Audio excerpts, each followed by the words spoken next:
बच्चों, आज के इस वीडियो में आपका बहुत बहुत स्वागत है। मैं बाल महाभारत की कथा की पुनरावृत्ति करा रही हूँ, जिसमें मैं आज बारी है पाठ 4 विदुर, यानी अंबालिका और अंबिका, ये तीनों जो काशीराज कन्याएं थी, उनका विवरण मैं आपको दे चुकी हूँ। और अम्बा और भीष्म की कथा भी मैंने आपको बताई है कि किस तरह से भीष्म ने काशीराज के यहाँ जाकर स्वयंवर के बीच में से अंबिका और अंबालिका नाम की उनकी तीनों कन्या का हरण कर लिया था और विवाह करने के लिए, विचित्र वीर के विवाह के लिए उन्होंने तीनों कन्याओं का हरण कर लिया था, लेकर आए थे। किंतु अम्बा ने जब अपनी प्रेम की कहानी, राजा शाल से प्रेम की कहानी जो थी, जब उन्हें बताई तो भीष्म ने उन्हें छोड़ दिया। वो वापस शाल के पास जाती हैं, उनसे निवेदन करती हैं कि मैंने आपको पति मान लिया है, मगर राजा शाल बिल्कुल तैयार नहीं होते हैं कि भीष्म के द्वारा हार करके मैं अम्बा को स्वीकार करूं। तो उन्होंने अम्बा को लौटा दिया ये कह के कि तुम जाओ और भीष्म के पास ही तुम अपनी बात कहो। भीष्म ने समझाया कि उन्होंने तो भीष्म प्रतिज्ञा ले ली है कि वो विवाह नहीं कर सकते। विचित्र वीर ने भी विवाह से इनकार कर दिया था। अब ऐसी स्थिति में अम्बा के पास कोई और रास्ता नहीं था। तब उन्होंने ये ठाना कि तमाम ऋषि मुनियों सबसे उन्होंने सलाह की और सलाह ली कि क्या करना चाहिए। ऋषि मुनियों ने उन्हें परशुराम जी के पास भेज दिया और बताया कि यही तुम्हारी मदद कर सकते हैं। परशुराम जी ने भी जब भीष्म की बात सुनी तो वे एक बार ये चाहते थे कि उन्हें समझाएं, परंतु अंततः वो हार मान लेते हैं और कहते हैं कि तुम भीष्म की ही होकर रह जाओ। फिर बहुत दिनों तक तपस्या करते करते अम्बा ने अपना स्त्री रूप जो था वो छोड़ दिया और शिखंडी रूप यानी पुरुष के रूप में वे हो गई। यही पुरुष रूप होने के कारण जब अर्जुन ने शिखंडी को आगे करके बाण चलाया था तो वो बाण, उस बाण के प्रत्युत्तर में भीष्म ने कोई भी बाण नहीं चलाया और स्वयं शैया के ऊपर जा करके वो पड़ जाते हैं बाणों से बिंध करके। तो ये कहानी थी। आज कहानी है विदुर की, जो दासी पुत्र थे और दो विचित्र रानी अंबिका और अंबालिका के थे, के में से एक रानी के दासी पुत्र थे। मैं उन्हीं की कहानी अब आपको बताऊंगी। तो विचित्र वीर की रानी अंबालिका की दासी की कोख से धर्मदेव का जन्म हुआ था। विचित्र वीर की दासी थी और विदुर का पूर्व नाम धर्मदेव था। इसको आप रेखांकित करते चलिए।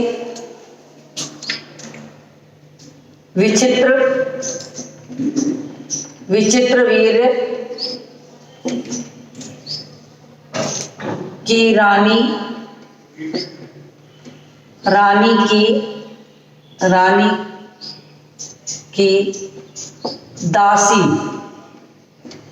की दासी की कोख से जिस पुत्र ने जन्म लिया था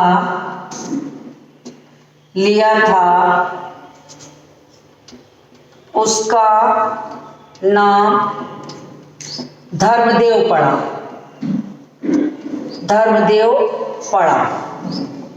यानी कि यही धर्मदेव नाम जो है वो विदुर का पूर्व नाम है। प्राय आपसे प्रश्न में, वन वर्ड में या बहुविकल्पी में ऐसे प्रश्न पूछे जा सकते हैं। तो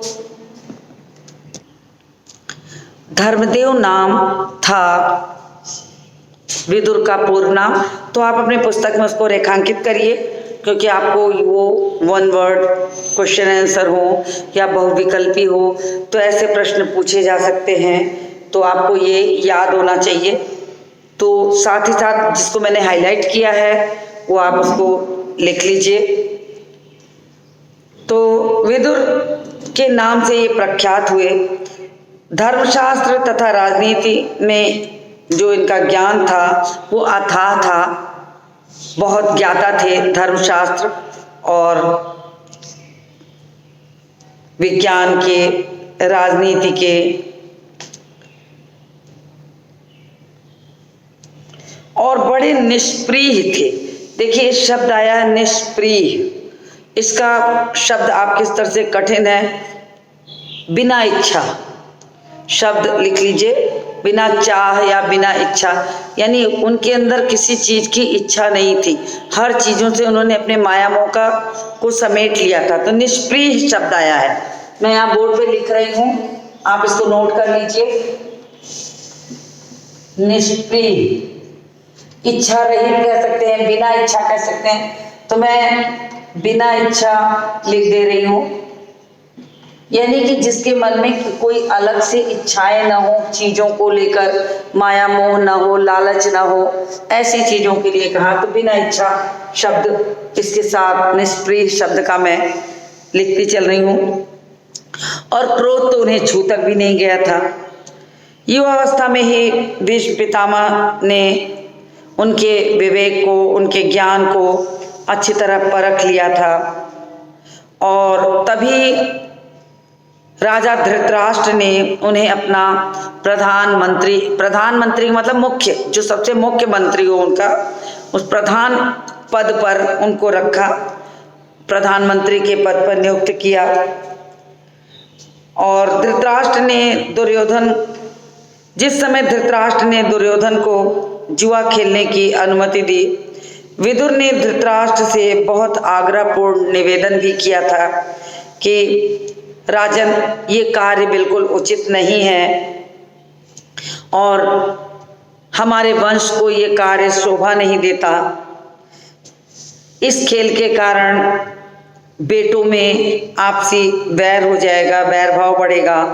आप अभी ही सोच विचार कर लीजिए और इस खेल को यहीं का यहीं रोक दीजिए। उन्हें ये पता था, विदुर को कहते हैं अगम ज्ञानी, कि आने वाली बात को जानना। वो जानते थे कि अगर उन्होंने इस चीज की आज्ञा दी तो आने वाले दिन में कौरव और पांडवों में वैर हो जाएगा। वैर होते ही फिर वो ये पूरा राज जो है तहस नहस हो जाएगा।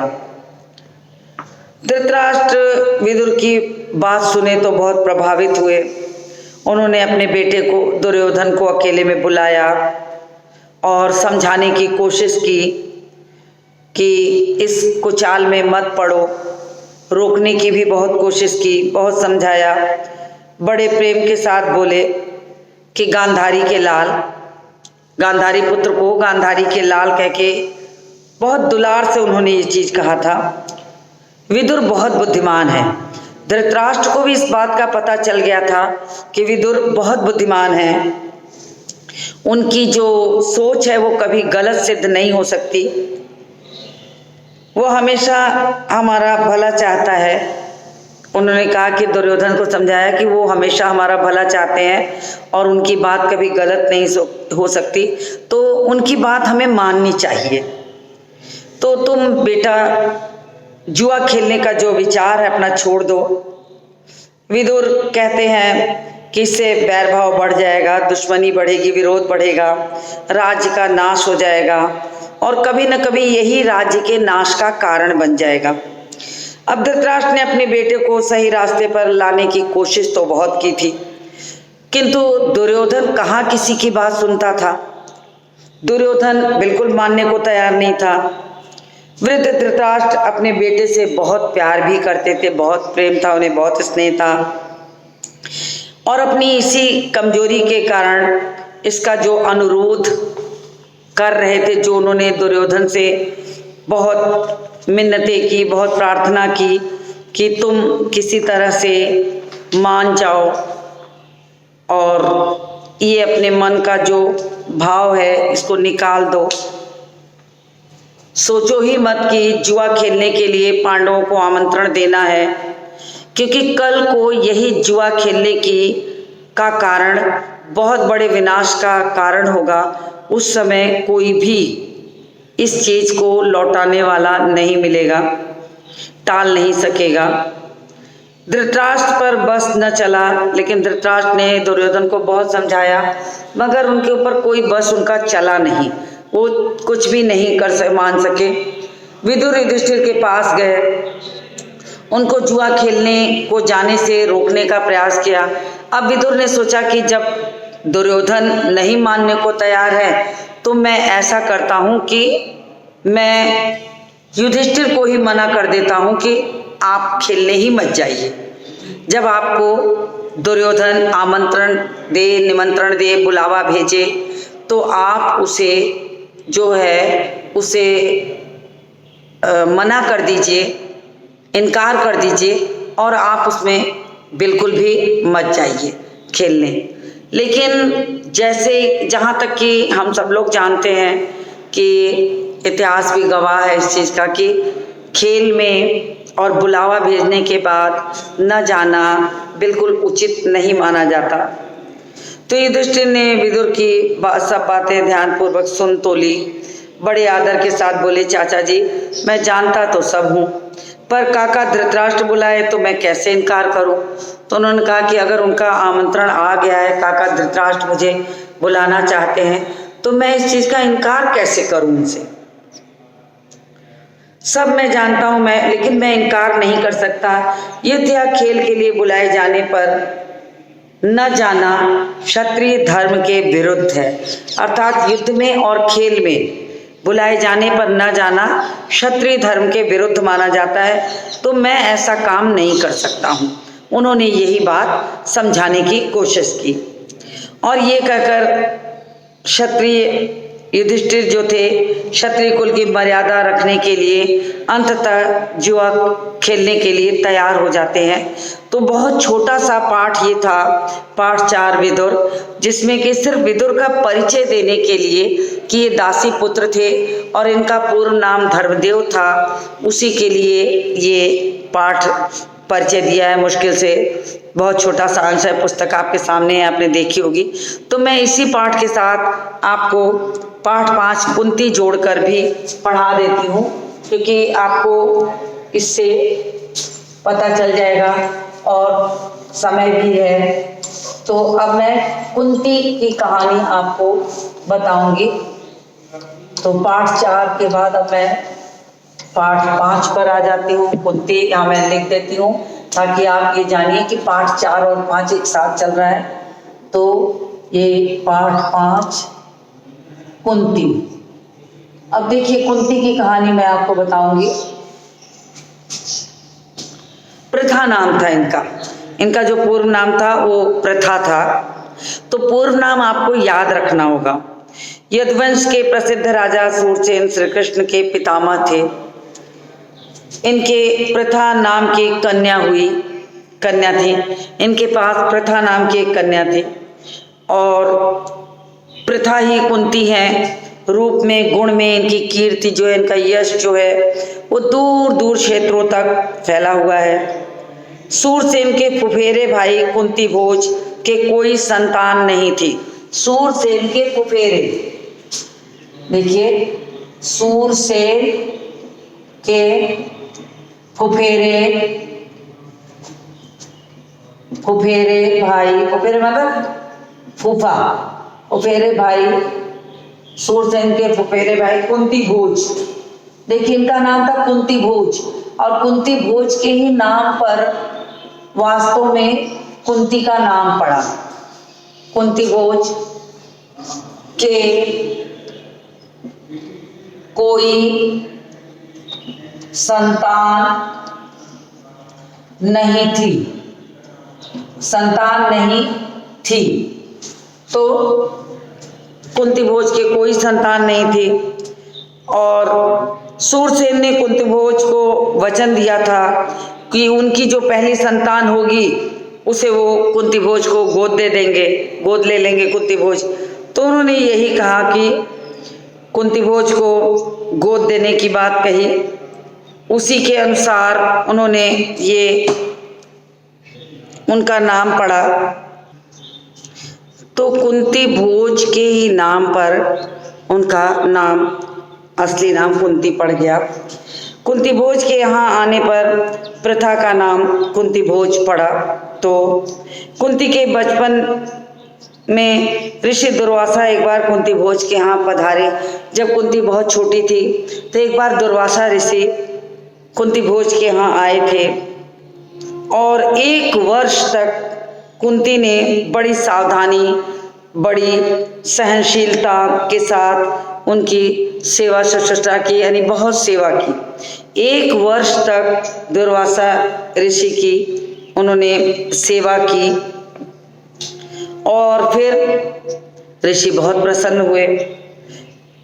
उनकी सेवा टहल देखकर, उनकी चीज़ों को देखकर बड़े प्रसन्न हुए और उसे उपदेश दिया कि, और बोले, कुंती भोज कन्या, तुम किसी भी देवता का ध्यान करोगी तो वह अपने समान ही एक तेजस्वी पुत्र तुम्हें प्रदान करेगा।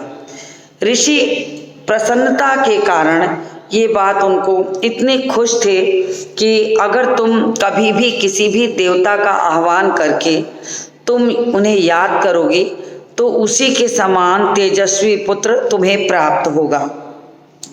ये आशीर्वाद दे करके दुर्वासा ऋषि तो चले गए और कुंती बहुत छोटी थी। उनके मन में अभी बहुत ज़्यादा इन सब चीज़ों की समझ नहीं थी। तो एक बार इस प्रकार उन्होंने सूर्य देव को जब देखा तो उनके तेज, उनके बल, उनके चमक, उनके सौंदर्य को देखकर उनके मन में एक बार बात आ गई कि अगर इनके समान उनके पास पुत्र होता तो कितना अच्छा होता। यद्यपि कुंती का उस समय तक विवाह नहीं हुआ था, अब सूर्य को देखकर उनके मन में ये बात आ गई। तो फिर सूर्य के सहयोग से, क्योंकि दुर्वासा ऋषि ने तो उन्हें आशीर्वाद दे दिया था और ये उनका आशीर्वाद तो झूठा जाना नहीं था, तो उन्होंने क्या किया कि सूर्य के समान पुत्र की जो इच्छा मन में लाई, उसके कारण अंततः उन्हें वास्तव में सूर्य के समान सुंदर बालक को उन्होंने जन्म दिया, जो कि बालक जन्मजात, जन्म के समय से ही कवच और कुंडलों से युक्त था, सुशोभित हो रहा था। बालक आगे चलकर शस्त्रधारियों में श्रेष्ठ कर्ण के नाम से विख्यात हुआ। यानी कि कुंती को जब सूर्य के संयोग से जो पुत्र प्राप्त हुआ वो उसका क्या नाम पड़ा? कर्ण पड़ा। उस समय तक कुंती जो थी वो विवाहित नहीं थी, अविवाहित थी और कर्ण का जन्म इनके अविवाहित अवस्था में हुआ था, जिसके लिए ऐसा माना जाता है कि एक अविवाहित के लिए पुत्र के जन्म के बाद समाज में अच्छी नहीं समझी जाती। तो कुंती लोक लाज के कारण उस पुत्र को प्रवाहित कर देती है नदी में। यही बात यहाँ आएगी। तो मैं बता दूं आपको कि सूर्य के संयोग से सूर्य पुत्र थे, कर्ण का जो नाम पड़ा वो सूर्य पुत्र, सूर्य के संयोग से एक पुत्र कुंती को प्राप्त हुआ जिसका नाम कर्ण पड़ा। तो ये इनके अविवाहित अवस्था के समय का ही पुत्र था। अब इच्छा तो कुंती ने जाहिर कर दी, मगर उन्हें इस बात का पता तक नहीं था कि वे पुत्र को जन्म देने के बाद कैसे समाज में रहेंगी। तो बड़ी मन में इच्छा आने के बाद वे बहुत दुखी हो जाती हैं। अब लोक निंदा का डर, मन में लोक निंदा का डर आ जाता है, तो उस डर के कारण उनको कुछ समझ में नहीं आता कि वो क्या करें। बस वो बच्चे को उठाती हैं, एक पेटी में बड़ी सावधानी पूर्वक, डलिया भी कहीं कहीं लिखा कि एक डलिया में उन्होंने अच्छे से वस्त्र बिछाया और उस पे उस बालक को लिटा दिया और गंगा की धारा में बहा दिया। अब गंगा के धारा में बहा दिया तो उस धारा में वो बहते बहते काफी दूर निकल गया।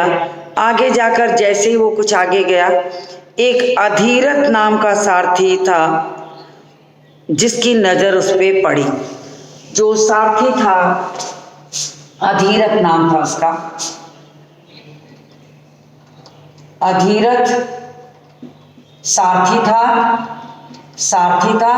इनकी पत्नी का नाम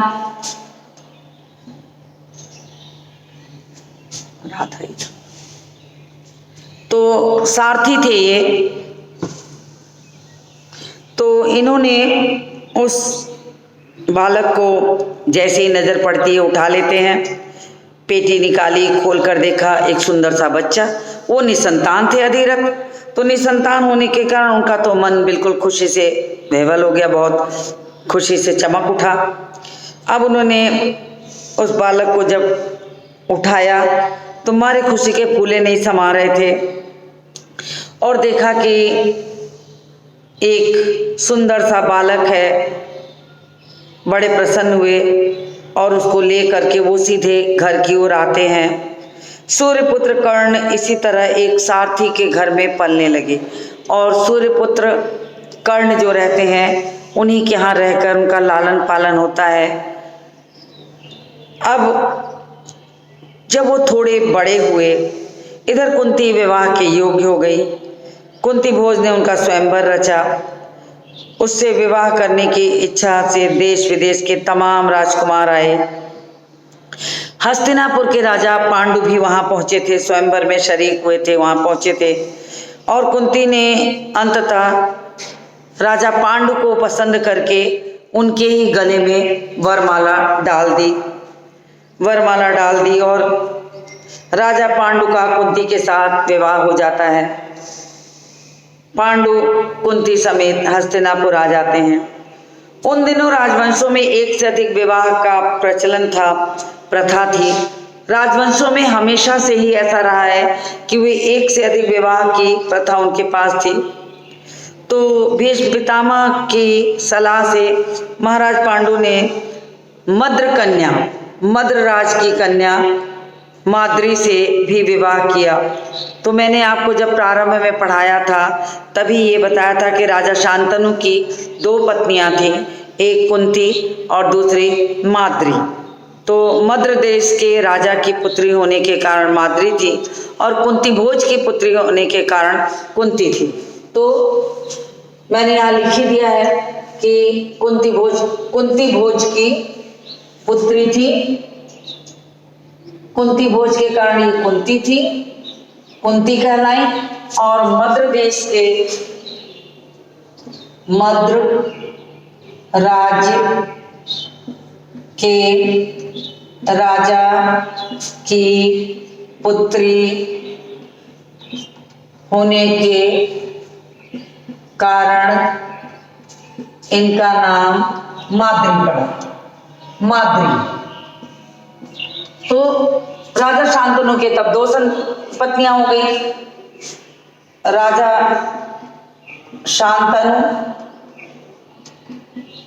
शांतनु की 2 पत्नियां हो गई, कुंती और माद्री, ये इनकी पत्नी। तो दोनों पत्नी हुई। उसके बाद फिर क्या था कि वही 3 पुत्र कुंती को और 2 पुत्र माद्री को हुए। तो यही इसमें बताया गया था। फिर अब एक दिन महाराज पांडु वन में शिकार खेलने गए। वहीं जंगल में हिरण के रूप में एक ऋषि दंपत्ति वहां थे और पांडु ने गलती से एक बाण चलाया जो जाकर तीर हिरण को मार गिराया। बाद में पता चला कि वो हिरण नहीं थे, बल्कि वो क्या थे, ऋषि दंपत्ति थे, पति पत्नी। दंपत्ति मतलब पति पत्नी, तो ऋषि पति पत्नी थे। ऋषि ने मरते मरते पांडु को श्राप भी दे दिया। ऋषि के श्राप से पांडु को बड़ा दुख हुआ, बहुत खिन्न हुए और नगर को लौटे। बाद में उन्होंने ये सारी कहानी भीष्म पितामह को बताई और विदुर को राज्यभार सौंपकर अपनी पत्नियों के साथ उन्होंने वन में रहने का निश्चय कर लिया कि वे वन में ही रहेंगे। वहां जाकर उन्होंने ब्रह्मचारी जीवन व्यतीत करना प्रारंभ कर दिया। कुंती ने देखा कि महाराज को संतान की लालसा है, तो ऋषि के शापवश वह संतानोत्पत्ति नहीं कर सकते। अतः उसने विवाह के पूर्व दुर्वासा ऋषि से पाए वरदानों का पांडु से जिक्र किया और उनके अनुरोध से कुंती और माद्री ने देवताओं के अनुग्रह से 5 पांडवों को जन्म दिया। यानी दुर्वासा ऋषि के ही प्रताप से कुंती को विवाह के पूर्व एक पुत्र और जब शापवश राजा शांतनु को संतानें नहीं लिखी थी, तब भी कुंती ने उनकी इच्छा पूर्ति के लिए उस दुर्वासा के दिए हुए वरदान से 3 पुत्र और माद्री ने 2 पुत्रों को जन्म दिया। और तपस्वियों के साथ ही राजा पांडु की मृत्यु के बाद माद्री ने भी अपने प्राण त्याग दिए, मृत्यु को प्राप्त हो गई उन्हीं के साथ। अब वन में ही 5 पुत्रों को लेकर कुंती रहती, तपस्वियों के साथ वो रहने लगे, जीवन यापन करने लगे, वहीं बड़े होने लगे। धीरे धीरे उनका पालन पोषण होने लगा, हर तरह से वो पालन पोषण करने लगे और अपनी दोनों स्त्रियों तथा बेटों के साथ महाराज पांडु कई वर्ष तक वन में ही रहे।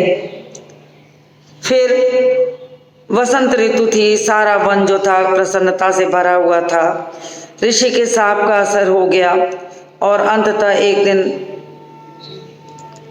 उनकी मृत्यु होती है। माद्री भी मृत्यु उन्हीं के साथ प्राप्त हो गई। पति के साथ ही उन्होंने अपने आप को ही उन्होंने मृत्यु का कारण समझा। तो इस दुर्घटना के बाद कुंती और 5 पांडवों के शोक की सीमा नहीं रही। वह वन में ऋषि मुनियों के साथ रहने लगी, बहुत समझाया बुझाया, उनको शांत किया। हस्तिनापुर फिर गए, जब बड़े होने लगे तो हस्तिनापुर गए। जाकर पितामह भीष्म को उन्होंने सौंप दिया। युधिष्ठिर की हस्तिनापुर ले जाकर पितामह भीष्म के सुपुर्द कर दिया, सौंप दिया उन्हें। युधिष्ठिर की उम्र उस समय 16 वर्ष की थी। तो यानी कि इतने लंबे समय तक उन्होंने वन में ही वास किया रहा और 16 वर्ष की अवस्था में फिर वो वापस हस्तिनापुर गए और वहाँ रहने लगे। हस्तिनापुर के लोगों ने जब ऋषियों से सुना कि वन में पांडु की मृत्यु हो गई, उनके शोक की सीमा नहीं रही। अब राजा पांडु की मृत्यु की जो सूचना थी वो हस्तिनापुर आने पर ऋषि मुनियों ने उन्हें दी, उन्हें समझाया, बताया।